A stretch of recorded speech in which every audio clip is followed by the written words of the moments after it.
வணக்கம். காலையில தூக்கத்திலிருந்து எழுந்ததும் தரையில முதல் அடிய வைக்கும்போது பாதத்துல ஊசி குத்துற மாதிரி சுரீர்னு ஒரு வலி வருதா?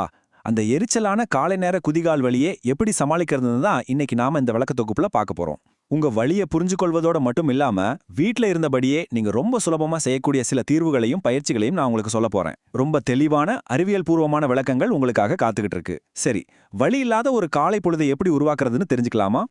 இன்னைக்கு நாம என்னென்ன பார்க்க போறோம்னா, முதல்ல அந்த முதலடியில வர்ற வலிக்கான காரணம் என்ன, ரெண்டாவது படுக்கை மற்றும் சுவர் பயிற்சிகள், மூணாவது உருளை மற்றும் கால் விரல் பயிற்சிகள், கடைசியா நிரந்தர தீர்வுக்கு தேவையான சில முக்கியமான குறிப்புகள். பகுதி 1. முதல் அடியில் வலியை உணர்கிறீர்களா? காலையில் ஏற்படும் குதிக்கால் வலியை கண்டறிதல். இந்த கேள்வி உங்களுக்கு ரொம்பவே பரிச்சயமான ஒண்ணா இருக்கும்னு நினைக்கிறேன். காலையில கண் முழிச்சு படுக்கையை விட்டு கீழே இறங்கி தரையில அந்த முதல் அடியை வைக்கும்போது அப்பா நரக வேதனையா இருக்கும் இல்லையா? கவலையே படாதீங்க, நீங்க மட்டும் இல்லைங்க, உலகத்துல பலரும் தங்களோட நாளை இந்த ஒரு பயத்தோட தான் தொடங்குறாங்க. இரவு முழுதும் நல்ல ஓய்வுல இருந்த பாதம் திடீர்னு தரையில படும்போது மட்டும் ஏன் அவ்வளவு வலிக்குது? அதுக்குள்ள ஒளிஞ்சிருக்கிற அந்த உண்மையான மருத்துவ காரணம் என்னன்னு இப்ப நம்ம பார்க்கலாம். நீங்க அனுபவிக்கிற அந்த வேதனைக்கு மருத்துவ உலகத்துல பிளான்டர் ஃபேஷியாய்டிஸ் அப்படின்னு பெயர். சிம்பிளா சொல்லணும்னா இது ஒரு தசை அழற்சி.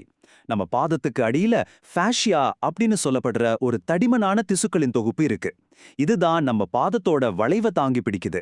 இந்த திசுக்கள்ல ஏற்படுற இறுக்கம் அல்லது வீக்கம் தான் அந்த பயங்கரமான வலிக்கு காரணம். வயசானவங்களுக்கு மட்டும்தான் இது வரும்னு நினைக்காதீங்க, எல்லா வயதினருக்கும் இது வரலாம். பிரச்சனைக்கு அடிப்படை காரணம் அந்த வீக்கம் தான் அப்படிங்கறத புரிஞ்சுக்கிட்டாலே போதும், அதை நம்ம ஈஸியா சரி பண்ணிடலாம். பகுதி 2. படுக்கை மற்றும் சுவர் பயிற்சிகள். உங்க நாளை சரியாக தொடங்குங்கள். இத வேக்கப் ஸ்ட்ரெச் அப்படின்னு சொல்லுவாங்க. நீங்க காலையில எழுந்த உடனே காலை தரையில வைக்கிறதுக்கு முன்னாடியே இதை செய்யணும். படுக்கையிலேயே கால்களை நீட்டி உட்கார்ந்துக்கோங்க. ஒரு துண்டையோ இல்ல ஒரு துப்பட்டாவையோ எடுத்து பாதத்தோட முன்பகுதியில மாட்டி மெதுவா உங்களை நோக்கி இழுங்க. ஒரு 15லிருந்து 30 வினாடிகள் அப்படியே வச்சிருங்க. இதை 3 தடவை செய்யணும். இரவு முழுக்க ரொம்ப இறுக்கமா இருந்த அந்த பாத திசுக்களை இது ரொம்ப மென்மையா தளர்த்து விடும். இந்த சின்ன பயிற்சி அந்த முதலடி வலியை மேஜிக் மாதிரி குறைச்சிடும், பார்த்துக்கோங்க. இப்போ ஒரு முக்கியமான விஷயம், பாதத்துல வலி வந்தா பிரச்சனை பாதத்துல மட்டும்தான் இருக்குன்னு நாம நினைப்போம். ஆனா உண்மை அது கிடையாது. நம்ம காலின் பின்புறத்துல இருக்கிற கணுக்கால் தசைகள் ரொம்ப இறுக்கமா இருந்தா அது நேரா பாதத்துக்கு அடியில இருக்கிற ஃபேஷியா திசுக்களை இழுத்து அதிக அழுத்தத்தை கொடுக்கும். அதனால கணுக்கால் தசைகளை தளர்த்துறது குதிக்கால் வலியை விரட்ட ரொம்ப ரொம்ப அவசியம். அதை எப்படி பண்றதுன்னு பாப்போமா? இதுக்கு ஒரு சிவர் இருந்தா போதும். இதோட பேரு வால் காஃப் ஸ்ட்ரெச். செவுத்த பார்த்தபடி நின்னு 2 கைகளையும் செவுத்துல ஊன்றிக்கோங்க. எந்த கால்ல வலி இருக்கோ அந்த காலை பின்னாடி நேரா வச்சுக்கோங்க. முழங்கால மடக்கக்கூடாது. இன்னொரு காலை முன்னாடி வச்சு லேசா மடக்கிக்கோங்க. இதுல ரொம்ப முக்கியமான ஒரு சூட்சுமம் என்னன்னா, பின்னாடி இருக்கிற காலோட குதிகால் தரையில முழுமையா பட்டிருக்கணும். தரையிலிருந்து தூக்கக்கூடாது. இதே நிலையில ஒரு 30 வினாடிகள் இருங்க. 2 கால்களுக்கும் 3 தடவை இதை செய்யுங்க. இந்த மாதிரி செஞ்சா அந்த இறுக்கமான தசைகள் தளர்ந்து குதிகாலுக்கு போற அழுத்தம் குறையும், வலியும் பறந்து போயிடும். பகுதி 3. உருளை மற்றும் கால் விரல் பயிற்சிகள். பாதத்தை வலுப்படுத்துதல் மற்றும் ஆசுவாசப்படுத்துதல். இங்க ஒரு செம இன்ட்ரெஸ்டிங்கான ட்ரிக் இருக்கு. வலிய போக்க ஒரு சின்ன பாட்டில பயன்படுத்த போறோம். ஒரு நாற்காலில வசதியா உட்கார்ந்துக்கோங்க. ஒரு டென்னிஸ் பந்து இல்லனா தண்ணி ரொப்பி ஃப்ரீசர்ல வச்சு உறைய வச்ச ஒரு வாட்டர் பாட்டிலை எடுத்து உங்க பாதத்துக்கு அடியில வைங்க. இப்போ பாதத்தை மெதுவா முன்னும் பின்னும் அதோட மேல உருட்டுங்க. ஒரு 2லிருந்து 5 நிமிஷம் வரைக்கும் இப்படி செய்யலாம். உறைந்த பாட்டில பயன்படுத்தும் போது இது ஒரு சாதாரண மசாஜா மட்டும் இல்லாம ஒரு சூப்பரான கோல் தெரப்பியா வேலை செய்யுது. அந்த ஐஸ் கட்டியோட குளிர்ச்சி திசுக்கள்ல இருக்கிற வீக்கத்தை ரொம்ப வேகமாக குறைச்சிடும். இது பாதத்துக்கு அவ்வளோ ஒரு ரிலாக்ஸா இருக்கும் தெரியுமா? வீக்கத்தை குறைச்சாச்சு. அடுத்து அந்த பகுதியை ஸ்ட்ராங்காக்கணுமே. நீண்ட கால தீர்வுக்கு இது ரொம்ப முக்கியம். இந்த டவல் கேர்ள்ஸ் பயிற்சி அதுக்கு சூப்பரா உதவும். நாற்காலியில உட்கார்ந்தபடியே தரையில ஒரு மெல்லிய துண்டை விரிச்சுக்கோங்க. உங்க குதிக்கால் தரையிலேயே இருக்கணும், கொஞ்சம் கூட தூக்கக்கூடாது. இப்போ உங்க கால் விரல்களை மட்டுமே பயன்படுத்தி அந்த துண்டை மெதுவா உங்களை நோக்கி சுருட்டுங்க. தொடர்ந்து ஒரு 10 முறை இப்படி செய்யுங்க.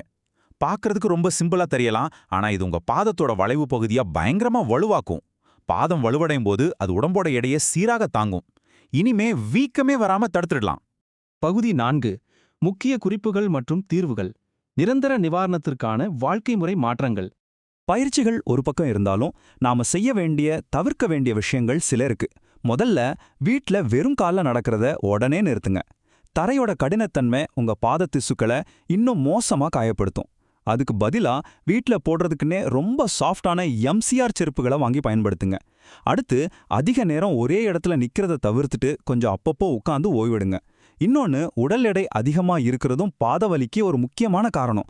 ஏன்னா உடம்போட மொத்த எடையையும் அந்த சின்ன பாதங்கள் தானே தாங்கணும். அதனால எடைய கட்டுப்பாட்டுல வச்சுக்கோங்க. வலி ரொம்ப தாங்க முடியலன்னா கண்டிப்பா டாக்டரை கன்சல்ட் பண்ணிட்டு ஆர்த்தோட்டிக் இன்சர்ட்ஸ்னு சொல்லப்படுற பிரத்யேக குதிகால் மெத்தைகளை உங்க ஷூ அல்லது செருப்புல வச்சு பயன்படுத்தலாம். இப்போ உங்க மைண்ட் வாய்ஸ் எனக்கு கேக்குது. இதெல்லாம் சரிப்பா, இதெல்லாம் பண்ணா எப்போ எனக்கு வலி முழுசா போகும் அப்படின்னு தானே யோசிக்கிறீங்க. அதுக்கான விடை இதோ. நீங்க இந்த பயிற்சிகளையும் சின்ன சின்ன வாழ்க்கை முறை மாற்றங்களையும் தொடர்ந்து தினமும் செஞ்சுட்டு வந்தீங்கன்னா வெறும் 2லேருந்து 4 வாரத்துக்குள்ளேயே ஒரு சூப்பரான ரிசல்ட்டை நீங்க பாப்பீங்க. ஆமாங்க, கொஞ்சம் பொறுமையும் தொடர்ந்து செய்யற ஆர்வமும் இருந்தா போதும். நாம இந்த விளக்க தொகுப்போட முடிவுக்கு வந்துட்டோம். இந்த பயிற்சிகள் பார்க்க எவ்ளோ சிம்பிளா இருக்கு, ஆனா அதே நேரம் பாத திசுக்களை குணப்படுத்துறதுல எவ்ளோ அறிவியல் பூர்வமா வேலை செய்யுதுன்னு நாம பார்த்தோம். இப்போ உங்க கையில ஒரு தெளிவான தீர்வு இருக்கு. நாளைக்கு காலையில எந்திரிக்கும் போது உங்க முதல் அடிய எந்த வலியும் இல்லாம ஒரு பெரிய ஸ்மைலோட எடுத்து வைக்க நீங்க தயாரா? இன்னைக்கு நைட்டே ஒரு வாட்டர் பாட்டில் எடுத்து ஃப்ரீசர்ல வைங்க. உங்க படுக்கைக்கு பக்கத்துல ஒரு துண்டை எடுத்து வைங்க. வலிய விரட்டுற உங்க பயணத்தை இன்னிக்கே தொடங்குங்க. இன்னொரு பயனுள்ள தகவலோட உங்களை சந்திக்கிறேன். நன்றி.